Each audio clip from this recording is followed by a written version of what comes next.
श्री गणेशाय नमः. धरोनी शिशूचा हात, अक्षरे पंडित लिहवीत, तैसे हे स्वामी चरित्रामृत. स्वामी समर्थ वदविती. मी केवळ मतिमंद, केवे वर्णो चरित्रगाध, परी माझा हा छंद. स्वामी समर्थ पुरविती. ज्यांच्यावर प्रसादे करून मोढा होय शास्त्रज्ञान, त्या समर्थांचे चरण वारंवार नमी तसे. कृपाळू होऊनी समर्था, वदवावे आपुल्या चरिता. श्रवणे श्रोत यांच्या चित्ता, ब्रह्मानंद प्राप्त होवो. सुरतरुची घेऊन सुमने, त्यासीच अर्पावी प्रीतीने. झाला ग्रंथ स्वामी कृपेने, त्यांच्याच पदी अर्पिजे. मागील अध्यायाचे अंती, चोळाप्पा विनवी स्वामींप्रती. कृपा करोनी मजवरती, घडवद्यासी चलावे. भाषण ऐसे ऐकोनी, समर्थ बोलती हासोनी. मल्हार रावाचे यामनी, आम्हाविषयी भावनसे. म्हणोनी तयाच्या नगरात, आम्हा जाणे नभे उचित. अक्कलकोट नगरात, आम्हा राहणे आवडे. ऐसी ऐकोन या वाणी, चोळाप्पा खिन्न झाला मनी. त्याने सत्वर जेवुनी, तात्यांप्रती सांगितले. ऐसा यज्ञ व्यर्थ गेला, तात्या मनी चिंतावला. आपण आलो ज्या कार्याला, ते न जाय सिद्धीसी. परी पहावा यज्ञ करोनी, ऐसा विचार केला मनी. मग काय केले तात्यांनी, अनुष्ठान आरंभिले. ऐसे नाना उपाय केले, तरी ते सर्व व्यर्थ गेले. कार्यसिद्धीस न गेले, खिन्न झाले मुख त्याचे. भक्ती नाही अंतरी, दांभिक साधना ते करी. तया ते स्वामी नरहरी, प्रसन्न कैसे होतील. तयांनी माजविली ढोंगे, आणि केली नाना सोंगे. भक्ती विणहट योगे, स्वामी कृपा न होय. मग तात्यांनी काय केले, सप्ताहासी ब्राह्मण बैसविले. गुरुचरित्र आरंभिले, भावयासी स्वामी कृपा. परी तयाच्या वाड्यात, कधी न गेले समर्थ. तात्या झाला व्यग्रचित्त, काही चौपाय सुचेना. मल्हार रावनृपाने, पाठविले ज्या कार्याकारणे. ते आपल्या हातून होणे, अशक्य ऐसे वाटते. आता जाऊनी बडोद्यासी, काय सांगावे राजयासी. आणि सकळ जनांसी, तोंड कैसे दाखवावे. ऐशा उपाये करून, न होती स्वामी प्रसन्न.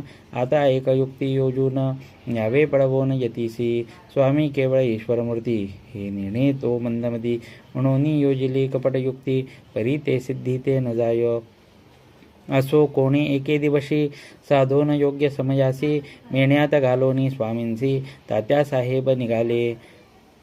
कडप गावचा मार्ग धरिला, अर्धमार्गी मेणा आला. अंतरसाक्षी समर्थाला, गोष्ट विदित जाहली. मेण्यातून उतरले, मागुती अक्कलकोटी आले. ऐसे बहुत वेळा घडले, हाही उपाय खुंटला. मग पुढे राजवाड्यात, जाऊन या राहिले समर्थ.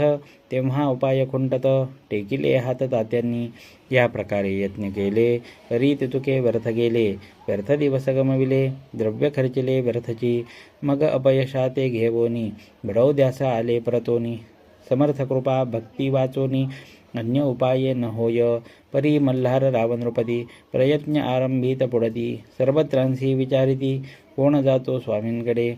तेव्हा मराठा उमराव, यशवंत तयाचे नाव. नृपकार्याची धरुणी हाव, आपण पुढे जाहला. स्वामींकारणे वस्त्रे भूषणे, धन आणि अमोल रत्ने. देऊनी त्याजवळी नृपाने, आज्ञा दिधली जावया.